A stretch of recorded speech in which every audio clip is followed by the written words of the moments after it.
Ladies and gentlemen, one more set to round out today. We are approaching the end of the Paladins Console League, so hopefully you have enjoyed your time here with us. Of course, my name's Evan Rayner, go by Rain Day. This is William Newberry V, goes by Gormizer, and Nick Pretty Hair. Keo's birthday it is today, so wish him a happy birthday. Just left. He'll be joining us for Gather Round to round up today. And Gore, we have one last set, and it is with, of course, Swiper the One and the Onii Channers. Yeah. Reminded me I got to watch some anime that I missed this weekend. But also, we've got one of our favorites in the game. His name is none other than Ballenberry. And I am excited to see it because I feel like what we got to see last week was a good taste. I will say this one's probably going to be skewed a little bit more in the opposite direction this time. A little harder for him to dominate, as hard. Yeah. 10 million damage may not happen. Going to be put through like the stringer. It's going to be very, very difficult for Game Over here. Because Onii Channers are so far proven to be the best team, at least right now. Unless Elevate can catch up, they definitely bounced back, especially considering how quick that last set was. But, I mean, this is the team to beat, as opposed to Elevate, which was the team to beat. Yeah. I mean, I'm sure Elevate still consider themselves the team to beat. I think they probably assume, you know, hey, we didn't have a good matchup. Like, we feel like we want another go at it, as I would if I was a strong competitor. But clearly the two elevated above the rest, that's for sure. And it's really up to Game Over and Warm Up to change that dynamic. Warm Up didn't do really much for that. But Game Over have a chance. And here's the Kamakoa for them. I was wondering what flank they were going to go for. I was literally going to say, it's like, well, you picked Torvald first. Who are you going for? Because Koga's banned. Talus has had a rise. I mean, he's just thrown out there, too. Like, it's not even a, we're going to save this for later. It's just like, here's the strat. What are you going to do about it? Yeah, exactly. And, of course, Ballenberry gets the priority. I'm only just disappointed that the Grover wasn't first picked. The strength that it brings. The intimidation factor. I can pull it away just because Khan and Makoa are incredibly strong. They're all right. But you're going to have to go up against what is more than likely a Luminary Genos and potentially a Soul Collector Ceres. Trying to beat Ballenberry at his best game. And it's interesting that we're seeing the Soul Collector Ceres fill a different role than we've seen the Grover Genos, right? Where the Ceres is being a little trickier, giving that real big pocket burst heal when needed, where Grover can do that. A little bit less damage, but a little bit more elusive, right? Because she can go into, you know, sometimes people will run Veil, people will run the ability to kind of gain speed in shadow travel and have this type of like, where am I? Oh, here I am. Here's a big convergence coming through. And so I'm interested to see this develop. I mean, it's an interesting idea. Console's really pioneering it. We'll see how much it actually impacts the game, which of course you guys can vote on now to see who is the winner, at least in your minds. How predictive can you be, given that Onii Channers have Swiper the One and his antics, and Game Over at Ballenberry and his ballinness. Ballenness? Yeah. That is a adjective, I guess. It is an adjective. No, it's an adjective. Adjective. It's that not can quite only describe Ballenberry. It's only an adjective in the Vatican City. They have their own rules over there. Where they lose a C? Yeah, I mean, listen, I don't make them. I don't make that stuff up right now. You don't, huh? No. I feel like I'm hearing my own phrases. Well, true facts. Once again, Frog Isle is one of the only maps in the world that is a real world location in the realm. Yeah. Not really. Jack Falls, though, is I actually love how real. you keep perpetuating that falsehood, but it's great. And look at this, Grobot! Grobot from Ballenberry. If Grover needed to be any cooler, or if Ballenberry needed to be any more dominant, just add a dragon that he can ride while being a robot throwing flaming axes. I don't even know what to say because that just sounds so cool when you describe it that way. It's a robot riding a dragon throwing flaming axes. And that is what it is. Oh, Ballenberry must be here. And I mean, Game Over, this is not at all the start that I expected. 60% on the point like it's nothing. They are being able to hold back Onii Channers like it's nothing. Yeah, and I mean, Fluorescence Grover Gore is... The way you cocked your head, I found that a little funny. It's all right. We all repeat the things that we say every now and then. I am one for that role as well. 99% counting. Atomic Boom not able to make it happen. Game Over said, this is our first point fight. I don't think Onii Channers quite anticipated the berry effect.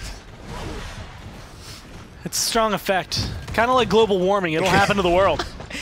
Ball and Berry, bringing it all over. It's a scientific theory at this point. It has gone beyond the realm of conjecture. Most people don't realize that the phrase scientific theory actually means that it is essentially as close to being scientifically accurate as possible. I think people really assume that it's like, oh, well, it might be true. The way when people make that argument, and that's actually a really fun one to bring up. It's just a theory. Well, yeah, so you'll say like, oh, well, global warming. And then they hit you with the, it's just a theory. And you go, so is gravity. Yeah, so is gravity. We can't prove gravity exists, but it's there, obviously. There. We are 95% sure. That's my favorite fun fact of the day. And if you want to test the theory, go ahead, please. And I think that's what everyone has decided. Nobody really wants to test the theory of gravity very often. And there we go. That scores super short show.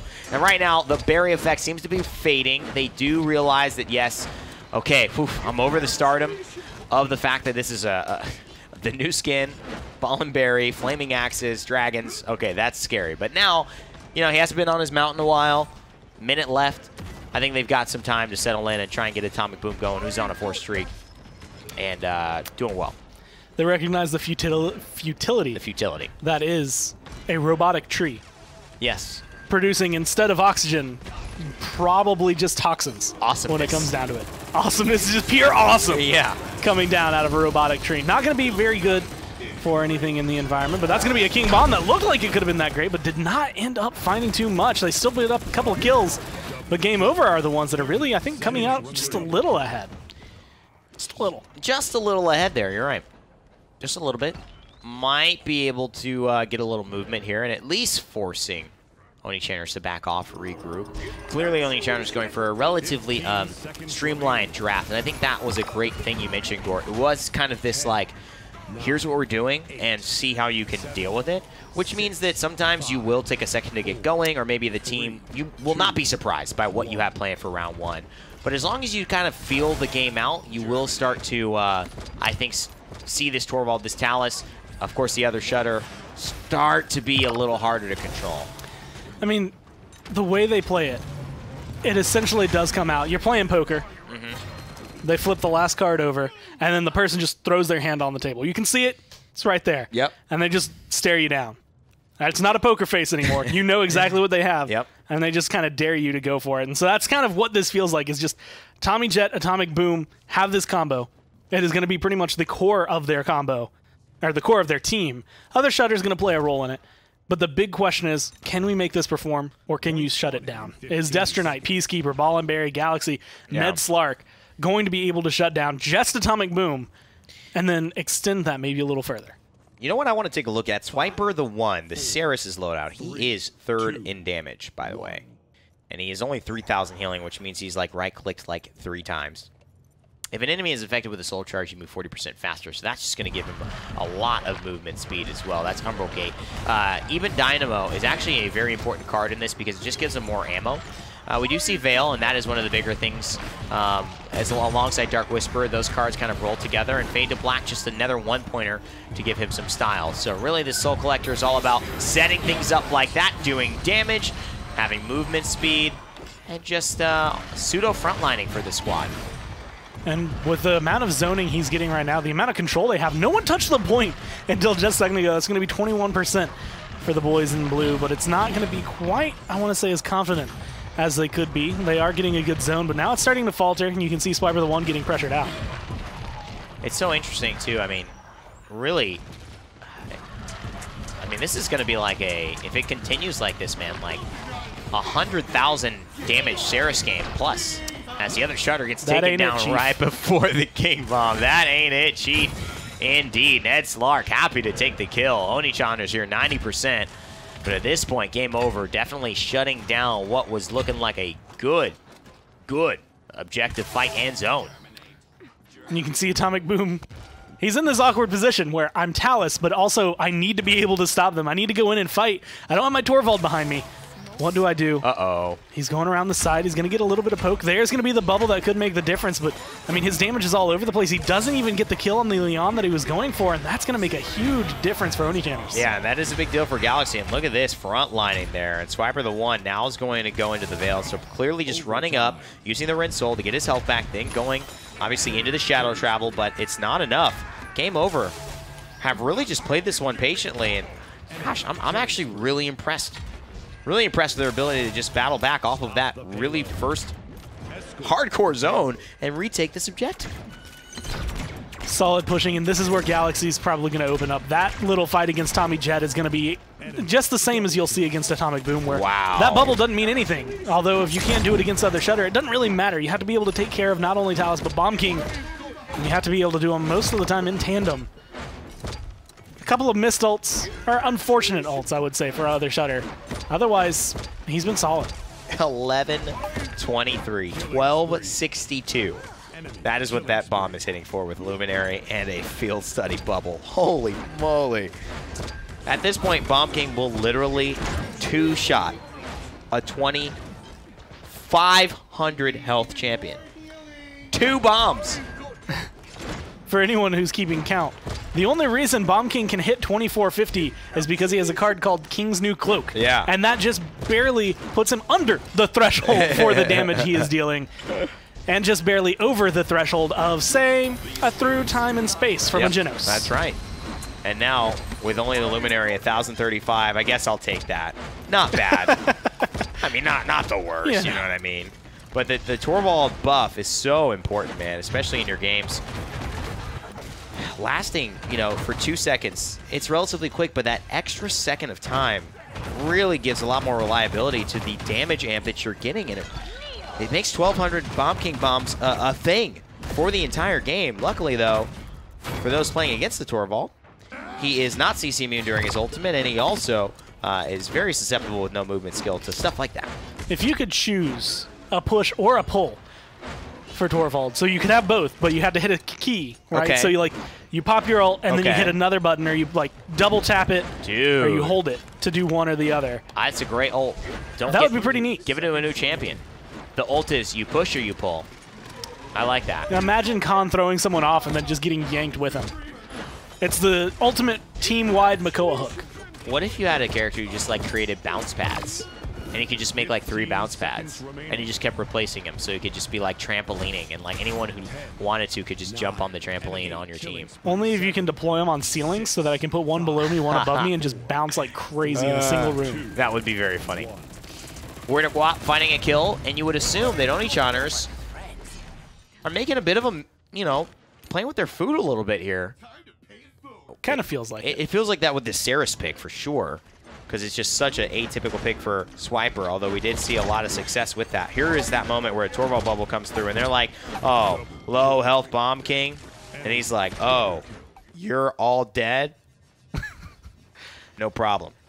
It's that idea of 86,000 damage for the Saris, by the way. You're posing with a dead shark, right? And you're like, oh, I'll get a picture with my head in his mouth. You open it up, and then it just clamps down on your throat. First of all, that was what that was. Totally never going to happen. Would never post with any dead shark or live shark. No shark and me will be posing in any time. Unless the picture is a candid picture of me running away the second I realize it is a shark. Dead or alive. Yeah, basically I don't like sharks. I can get behind that. I also don't like snakes. Don't like snakes either. I don't necessarily dislike sharks. They're just not... I don't like them. I dislike the biting, killing me part. That might happen. That's pretty bad. Yeah. Here it is. Wow, Torvald bubble. That was a lot of damage. Luckily, Khan was able to CC immune and damage immune most of it. But it doesn't mean that everyone else was. A lot of unlucky moments here for Ned Slark using the Ancient Rage, getting burned down, getting stunned out the second it was no longer available. And this Torvald has decided, let me not bubble Atomic Boom. Let me just bubble the other Shutter, and it started to work a lot better for Onii channers. Now set up, Hyper Beam available as well, so it's going to be very difficult for Game Over to come in. And I think feel confident, unless they just burst Tommy Jet down, I don't see them being able to just full grip control this point back in their favor. It's going to take a little bit of time. 2 kills right there. Atomic Boom, where to guap. That's exactly what you need to make it a little bit easier. Nice! Oh no! Peacekeeper just makes it off in time. It was a beautiful outplay attempt. Went exactly where they needed to go, but luckily, I believe there's just too much damage on the table from Destro Knight to keep Torvald alive. Atomic Boom does get booped by the Zen. And now 78% counting. Still an overpower. He's getting low, and I think he has just set someone off the map. And game over. Get the next objective again. I can't believe how they keep doing it. This is the story of a girl. I knew that was going to come because we mentioned that. I think it was actually last console week. And I'm still going to do it. Well, it would be console if you didn't say that. But this is exactly where Onii channers feel.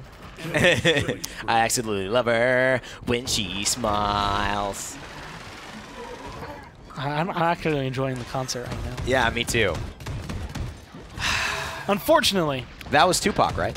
That was actually, yeah, absolutely. Yeah. Tupac and Biggie. Tupac and Biggie right there. Really rare collab that came through. Well, yeah. What was... never mind. I'm not going to get into it. I'm going to go down a trivia hole that is probably better not to go through. Talk to me about how this is happening, Gore. I mean, what's really going on? Onii channers are just... They're blazing. They're out in front by a mile. And it feels like they keep tripping on the finish line. It kind of feels like a team that thinks they're incredibly strong. And is probably incredibly strong. But just a little... Kind of being doofuses. A little doofy. And... Game Over playing well. That I will give them a lot of credit. Game Over is playing this really well. The problem is that Onii channers is a very solid team. They know how to read what you're doing. They can stop this defense like it's not. They can get their defense like it's nothing. They never seem to be sweating it when it comes to it. I mean, a minute left, sitting at like 50%. I expect this next push, or this next capture, is probably going to be like serious mode for Onii channers, or they're going to lose the game, and that's going to kind of snap them back into reality. Yeah, one of the things Nick had mentioned earlier on in our conversations with console is that, you know, it is sometimes about this like level of maybe confidence or ego that we do see come about.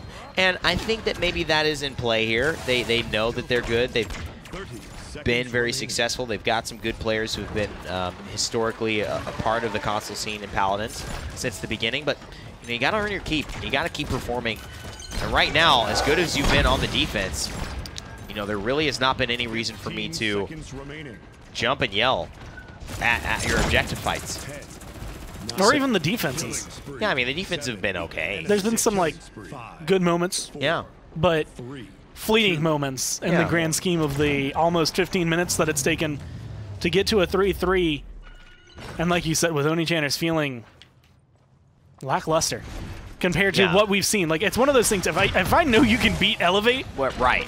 Why are you 3-3 right now on this map? Well, here's the thing, too. Here's what I also have problems with. I have problems with two things. Onii channers not being able to actually get an objective and dominating so hard on the zone. I have an issue with that, the execution falling off. I also have an issue with Game Over capturing every single time, not being able to make use of their ultimates, not being able to risk ultimates. You are not going to be a great Paladins team if you don't take risks, if you do not use your ultimates appropriately. Jaguar Falls is a map that given 2 to 3 chances, you should be able to push. You have the easy opportunity to make a play with a Makoa ult, with a Leon ult, with a Grover ult, full sustain for your whole team. I mean, a Khan overpower for crying out loud. They're saving it for these point fights, but it is not optimal, and that's where we are getting these very tight contests. Now the damage is coming through. You can see front lines getting demolished, but it's not going to be enough. Whirlwind comes in, and Convergence not going to pull anyone. There's too much CC immunity on the side of Game Over for your Ultimatter. Swiper going to be feeling that one in the morning. Absolutely, and still getting a ton of damage there, but he finds the double kill. Well, maybe they were just waiting for this. Maybe they're waiting for this one moment where Swiper would stay alive, find a double kill, be able to zone, and, you know, get a Convergence back for a second time in a round. You know, maybe if Saris does all that, then they win. But Game Over now. It should be their time to start controlling it. But look at this. Great body blocking, but it's the other Shunner and Tommy Jet who clean up the front line. And there it is. Not able to find it, but where to Guap at least zoning out and helping to get some objective control for Onii channers. 24 to 63, though. Game Over have the point control. Well, at least in terms of percent, not in terms of actuality. They are all sitting in their base, and it looks like Swiper, of all people right now, is going for the zone on Saris, keeping him held back. Just now gets his convergence. And like you said, you get 2 of those in 1 round. If you toss that in the middle of the floor of their base and it pulls them all back, it makes it very clean for you to be able to keep control. Really sloppy game of Paladins there. I'm not a fan of it, but Onii grab it at the very end, and I think a lot to work on for both teams, especially if there is some kind of styling involved. I would assume, though, that if you're looking to improve, improvement areas are obviously closing out sets, making sure your first part of your point fight succeeds as well as the zone. If you're going to implement the Saris, have a role that she's going to play. Don't just expect a double kill from Swiper and 2 ultimates every round to be able to secure a point. That is not a good strategy. That is a very bad strategy that probably will not happen. It's the most high execution thing I've ever heard of for a Mortal Reach Saris, or excuse me, a Soul Collector Saris. So I think good things to look at. Fish Market here, a map that was already predetermined and a decent open map that, you know, it's not necessarily gimmicky the way Ice Mines or Timber Mill is. I think it does offer a lot of different, you know, choices for snipers, for flanks, and for front lines here.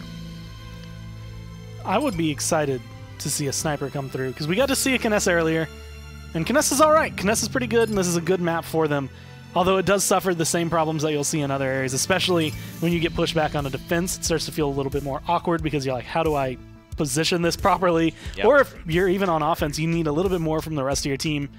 But Game Over going to go for Drogoz first, which honestly to me opens up maybe going for a sniper. We give up Makoa and Nara, but it doesn't even look like Onii really want that. The drafting, you gotta say, is very unique here for Onii, and I think that is a polite way to say it. Polite way to say it, and whatever their meaning for it, it is unique, and it is maybe catching Game Over a little off guard and making them adjust too. I mean, you know, really not fond of maybe the Makoa, maybe not fond of the Inara. They're giving that up. And Inara Ruckus is a pretty good pair. You would never expect it to go with Inara being available, you know, that late in the draft. They do go for the Strix, though. Zen as well. And Zen, in the right hands, will dominate a team. And I feel actually maybe Game Over grabbed the Genos to stop the potential combo, but we've seen Zen be just as well performing, if not more so, without Genos than actually with. Yeah, and it seems like they just want the triple DPS. I mean, maybe they're committing that way. I just wonder what would have happened if Onii picked up. Oh, okay. All right. That was very confusing at first, because I was like, that's not Makoa's voice. What's going on here? When did he become Tyra? So, yeah, and it maybe seems like not wanting to completely show off the fact they're going for triple DPS. They have their mind made up. It's an interesting lineup. I feel like the time to not completely show you're going for triple DPS is about the first 3 picks there, personally. And I actually think it's ridiculous to see that Makoa didn't get picked. He's not in this game. Yeah, it's interesting, man. It's not something. I mean, I would trade Barrack for Makoa literally any day. Yeah, I think you know, it's high execution. It's something that Europe enjoys. I mean, you don't have better scaling, but you do have, I think, a little bit better fall off on the range of Fish Market with Tinker and Barrack. You also, you know, have a little bit of a better team shield that doesn't allows Barrack to keep fighting with the turrets. If you get Barrack set up, I can see it, but it's very much like, you tell me even Fnatic's playing it, and I'm like, eh. And now, I don't know. It's a lot, though. And sometimes it comes down to preference score, you know. It really does. Like, who's playing this? Who do you like better? And it comes down to preference. I will say, if you take these drafts, and, you know, you mentioning Fnatic, if you give left side over to Fnatic, right side over to, say, Na'Vi, then we already know the outcome of the game, because we've actually seen that already. Yeah, it's pretty much drafts. That's not too far-fetched. Maybe you'd end up trading out the Vivian and the Grover for another support, another damage. Yeah. But when it comes down to it, this is the same general composition that you'd have those 2 teams going against it. And as of right now, as long as you were the better team, which based on standings, based on the past performances Onii is, you should be able to control down Game Over almost like it's nothing. Yeah, may be getting a little more serious here as well, as far as, you know, their hopes. It's kind of hard to start out with let's like Mortal Reach, sorry, Soul Collector Saris. And then go completely serious on map 2. but I think this is as close to maybe that style that they were going to get. Swiper the 1. Already in the back line. There's 3 easy targets here for him. And Tommy Guest going to pick up at least one of them in the barrack. Nowhere near the point. Onii Chandler should 100-0 this one. And there, no overtime. He's finally going to be able to touch down. But unfortunately, Ned Slark is in this awkward position of the boxes that are just happen to be the same height as Barrack, but they don't provide as much cover as you would really want. He's going to get total cover, but not find a lot of shots through them. Good play. And the rest of his team is just falling around him. Swiper on Zen is deadly. It was deadly in Europe, and I think it's going to be just as deadly, if not deadlier, in North America. It's supposed, I mean, he did it the way he was supposed to, too, because that actually could have been Drogoz winning that fight, but luckily, he's smart enough to whirl, force the turnaround, and be able to beat Drogoz to the punch as far as his damage. Good zone here from Tommy Jet, who was on the Torvald last game, now on the beautiful, beautiful Strix. Very similar gameplay between the two. Very as you similar. Can tell. Basically both long range. Flashbang is actually probably one of my favorite ults, just in terms of it charges really fast, it gives you some decent utility, but even though it doesn't feel, I want to say, as ulty as it could, yeah, you can get a lot out of it. One good flashbang makes a pretty decent difference in your fight. And this is a pretty dominant round here. And you got to say everybody's taking risks, and that's what it is. I think Onii Chandler's such a kind of weird draft phase of Zen Ruckus into what I believe was a Nara Strix. And I think it forced I think it forced Game Over to be kind of like odd too. Like the Vivian Genos. You know, Vivian third, when you see just Ruckus Zen, I didn't really see it, but I can see it with Ruckus, 15 seconds. But I feel like it's not third. That's I think that's kind of where my trade-off would be, is when you hold on, like you don't immediately see like Ruckus Zen and think Vivian. Right. I see Ruckus Zen, I think, all right, guys, maybe we need to look towards Vivian. We're already going triple DPS. Right. Grab the Genos. Go ahead, grab Barrack here if we're going to run it, and then maybe see what comes up next. Because then at the same point, I feel like Tyra is doing just as much effective damage overall as you're going to see out of a Sapper round's Vivian. And you can also just say, okay, we have the Barrack third. Now, actually, instead of the Tyra, this lineup really is bad against theirs. Let's grab a second front line. Let's grab like an Ashe. Let's grab something that can offset the Barrack, you know, or the Nando or something of that nature. I think that right now, Swiper the 1, Atomic Boom, Onii Chandlers have turned up the heat a little bit, and it seems like it is much, much too hot for Game Over to contest, even with, that's right, ladies and gentlemen, even with Ball and Berry. I hate to say it. You can't be balling all the time. Exactly. You know, ballin' is only quantified by not balling. Otherwise, what would ballin' be? It's like an on without an off. Exactly. If it's always on, then there's literally no reason for the word on. Exactly. Or then there would be no word off. And so, Ball and Berry, maybe not balling this week, but balling through our hearts. Balling through our hearts. You're so right. I want that on a t-shirt. I want that on a t-shirt too. Minute and 55. You could say it's game over and you'd be right in a lot of facets. Mostly just saying that the team Game Over is playing. You really never know whether they're going to turn it around. I've seen a lot of console games that suddenly a team starts to get their rhythm on the defense. But Fish Market, it's really punishing if you can get over this hill. So far, they're using everything to stall it out. Here's the Hexafire. I say if this one works out in the favor of the Ruckus, you would say it is GG's, but it kind of does, kind of doesn't. So still a little mystique. That should do it. Ball and Berry is gone. The anchor has been lifted, so to speak, and now the ship is floating at sea. No sails set. No land discovered. It's just aimlessly wandering. Imagine doing that on Fish Market, but going 3-3 on Jack Falls. It seems like the scores and the times were kind of flipped in where they should have been. But, I mean, that game kind of spoke for itself. Everything was clean. Clean. That's it, guys. Well, that is going to do it for our console league today. Of course, we are going to have the standings shown to you in just a second. And that will give us an idea of how things turned out in North America. Onii Chandlers stay with a 4-0. I am surprised they even tried to do anything odd, given the fact that they were neck and neck with Elevate. Just seems like a very odd decision. But we wish both of them good luck as they head forwards, and sometimes the risk, you know, it pays off later on in moments that you don't necessarily know are arriving now. I think that's going to do it for our broadcast for today, ladies and gentlemen. We do have the gather round portion of the show where we'll be breaking down everything that happened today, giving our quick little thoughts. Won't be too long, but it will be fun. So come over here, check in with us. We're going to take a quick break. We'll be right back with our post-game gather round after this.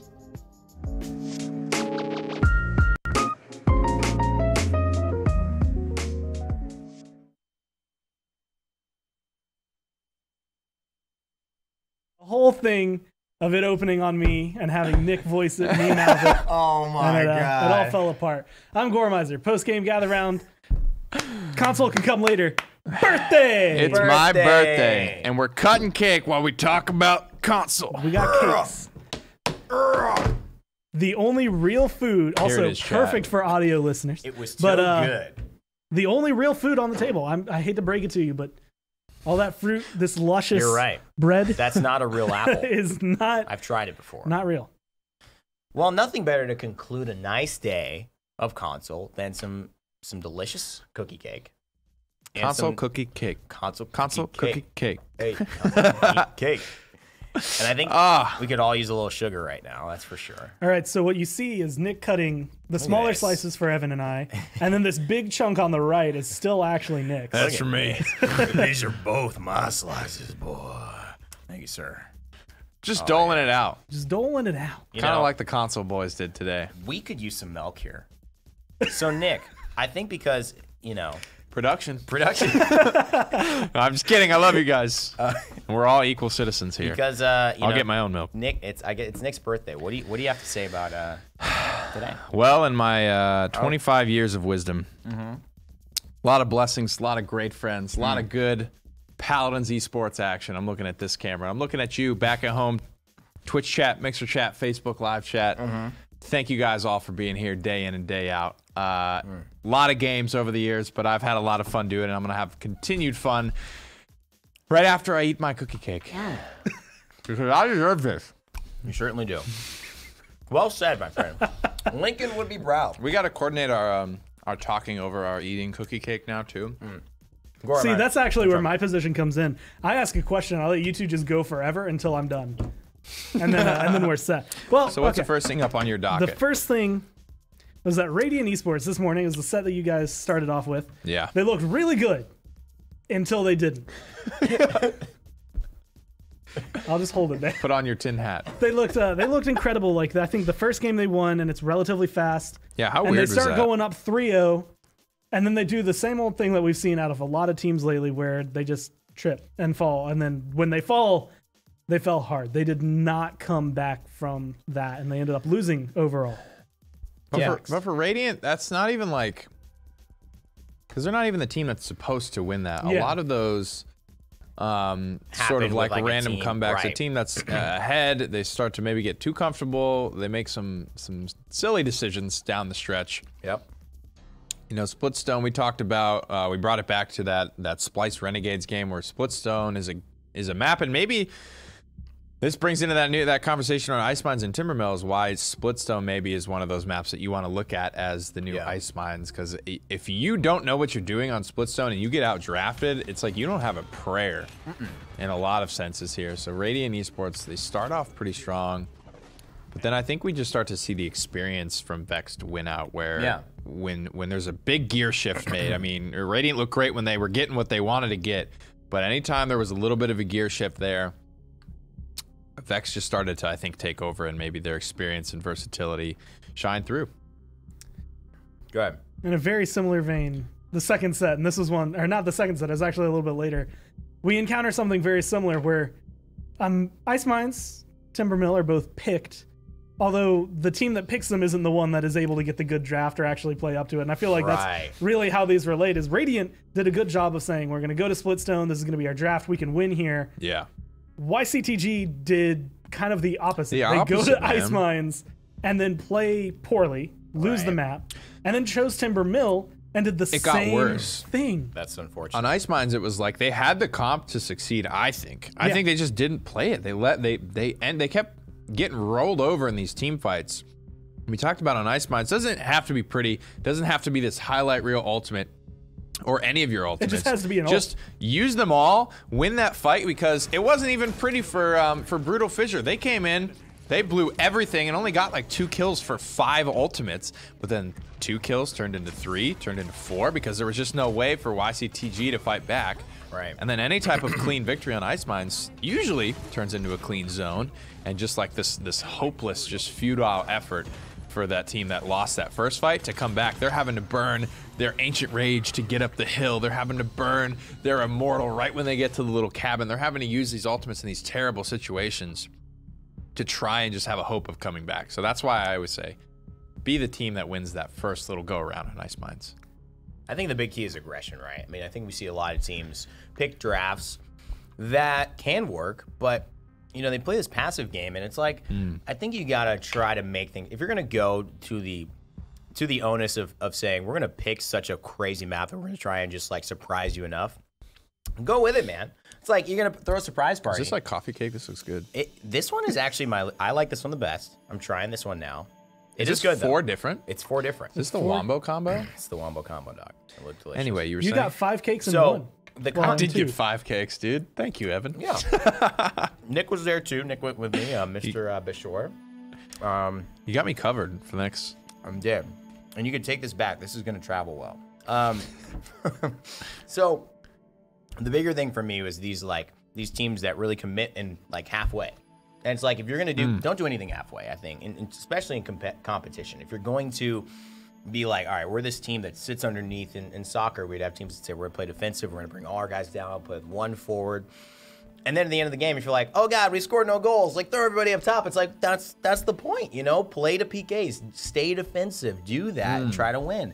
I think we see teams go half and half. And I personally think it's just because they don't trust themselves enough. I want to see these teams trust their decision-making, trust. Hill Time, I think this is the next set we were going to talk about, actually. I'm not sure if you can move us along, but he was, for me, a person who actually took some risks on the Drogos, on things like, I think, Leon, and actually was impressive.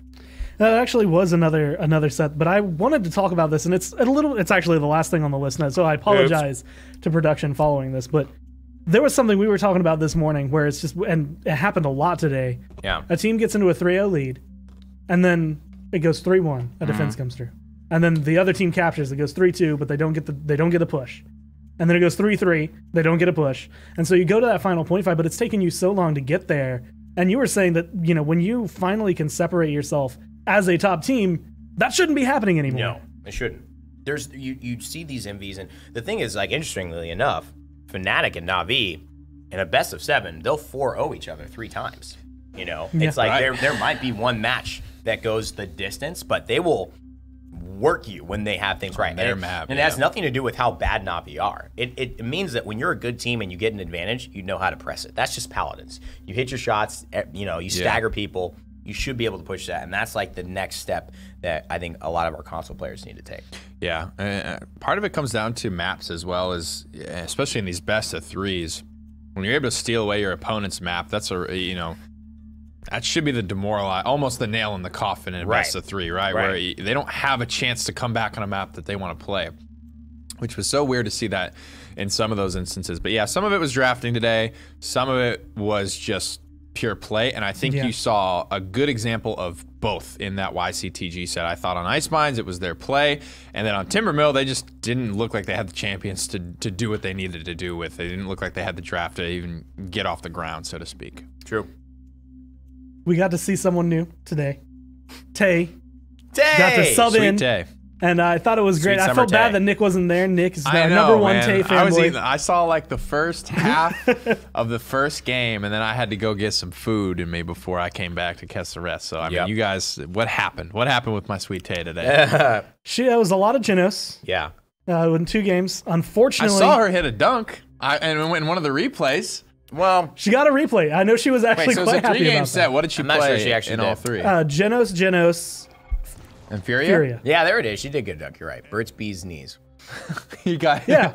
Burt's Bee's knees got the sneeze or whatever. Wait, is that the guy she tweeted to? I think she tweeted at something at some like, who is that? Like who? Let's see. We got to see because we made a lot of fun. I'll try and find it. I'll try and find it. We made a lot of fun of that one. She did well. I mean, obviously, I think better than some of the subs that we've seen in our past. Yeah. Oh, definitely. And obviously, you know, listen, if Tay was in the, you know, PCL, she would be in the PCL for a team. Yeah. No one's expecting her to just take, you know, Miracle's spot and be able to just, hey, by the way, play for the best team on Xbox in North America suddenly right be like now. land champion quality. Like, she did a good job for what she was doing. It kept the set interesting, and the fact that they won game 1 4-0 so convincingly really surprised us. The fact that then they ended up losing the set. Yeah. And it just was like, where did it go? And I don't know. I really don't know what happened. Cool Matt said they lost in the draft. She said, who is Squishy Tuna? a lot I don't know of- who Squishy Tuna is. I don't know. Yeah, I don't know who Squishy Tuna is. But yeah, that's Cool a Matt said, we tuna threw in the order. draft, could have easily won with you. Yeah. We couldn't give Khan when it was already a 4v5. He just made it a 3v5. Oh, I think that's him trolling her again. Anyway, I saw they gave up Koga as well. I saw Soldier Bot starting to go in. He was getting a lot of momentum on that Bright Marsh game, Yeah. just from the replays that I was That was seeing. really the difference. He certainly had some moment, and that kid's a hell of a player. And I think that was actually truly the differentiator, is that Soldier Bot started going off, and Cool Matt picked the Strix and performed on Jaguar Falls, then picked the Strix, and it was really tough for him to get it. He had Strix on Jag, dude? Yeah. And Damn. And they 4-0'd. But then Damn. lost Strix on Stone Keep. That's where things really got wonky, I think, in this set, is like being able to see stuff like that. Wow, they 4-0 Jag with Strix? Yeah. That's crazy. It was and I honestly thought that was how the set was going to keep going. Happy Battle Cats actually kind of surprised me in the fact that not only did they fight back, but they fought back really well. They milked those cats. And they milked those cats. Oh, God. I'm never going to be able to Wait, see that his guy name. from that tweet was on that team? Yeah, he's on Happy Battle Oh Cats. my That's why it God. kept coming up, because we'd Milk see the him cat. every week. All right. It's Milk Yeah. the Cat. It is what it is. It is Milky Cat. Yes. Elevate bounced back last week. They There's lost more? to Onii Channers. Well, just a little bit more. One of them's going You to be fun said for that you. was the last thing. Did I? You did. Oh. It's okay. Well, there's at least one more after that. Can't Elevate give me bounced cake back. And then, you know, They do well. Yeah, I know. tell I'm me all all these over the things. place. I need to run around. Like, I've got energy now. Onii Channers. Yeah. They win their last map 4-0. And that's on Fish Market In like 5 minutes. in 5 minutes. The game before, it takes like 20 minutes on Jag Falls for a 4-3. And it just felt sloppy. From the Oni boys? Yeah, just nodding. That's what makes a quality desk. Me and Gore, we just did this set. I mean, I know how you're feeling. That's you why I know wanted to how bring it I'm up. You know how I'm feeling. I think Onii Channers, you got to assume that something's going on here. Obviously, they see Wonderful do it. Maybe it's anything you could do, I could do better type of vibe. Both Swiper and him have been kind of mainstays in the Paladin scene. So I don't know what type of ego or kind of just testing themselves can actually happen. And it had some effectiveness, but the only real time they won a point was when he finds a double kill like this. Rinsels somehow stays alive and then finds another convergence in a team fight. This is the only point they won. And then Fish Market, they pick a normal draft, which is a little unconventional. I mean, they Zen Ruckus first pick. Yeah. And Makoa and Inara are both available, and nobody chooses either of them. Makoa goes unpicked the whole game, and we see a solo tank Barrack on the other side. Just a lot of weird things that I think made the set feel disingenuous. Like, I would never see this when they were really trying to play for something. But then I looked at the fact that they're still fighting for first, and I just was curious, like, well, I really don't know why these decisions were made. Yeah, they're getting close to crunch time, I think, in this split, and Very close. It's definitely a mixture of let's figure out what's gonna work for us, if there's any merit to this like Sarah stuff going on, as well as you see some drafts that just feel like pure flex, like with what SJP did today, and it's like, I get that when you're a team that's like coming up on being clinched, and even still, it's like, that's all valuable time, right? Scrims are one thing. Game days, I think, another caliber, as close as you really get to land before you get to land. Right. And I think every game is kind of important. Until you've clinched, I think every game, it can be kind of used as a learning experience. So Yeah. figuring out, I guess we'll see once land comes around, whether this Soul Collector Ceres is actually a real deal, or whether it's going to be picked up, or whether it's just kind of people trying to outflex each other. Overall, successful day of console. Do you have any final thoughts, or do you think we've gotten it all out? I've left it all out on the field. I've almost left it all on the field. No, just to see the development of the console scene is great. You know, I think you have to. It is a longer process than most people realize to getting where you want to be as a player and as a team. You know, there's a lot of little things we nitpick because we get to see players who are maybe a year later in that process. You know, and it's no difference to us. Like we watch them at 2:30 and then we watch console at 5:30. You know what I mean? It's like it's really just our difference. So the things we're pointing, don't let that be a deterrent to success. I think it's more of just let's examine these ourselves before we're even hearing them from Rain Day or Gormizer or Nick, and find a way to where we could show up each week better than we did before. You know, so I think that's it. Keep a good head on your shoulders. Looking good. Overall, I mean, I'd say it was a successful day. Reminder, I guess, for anyone who is watching, there's no PPL this week. It's a bye week, so we're going to be able to relax on that. Obviously, there was no Esports Weekly this morning, but it will be back next Monday, and the PGS will be going on as usual in the mornings from here on out at 11 a.m. But thank you, everyone, for watching. I think I'm going to go eat my slice of cake since I didn't take a bite. And you guys, any plans? Feeling good? No? Okay, that's going to be it. Eat more cake. Have a good rest of your day.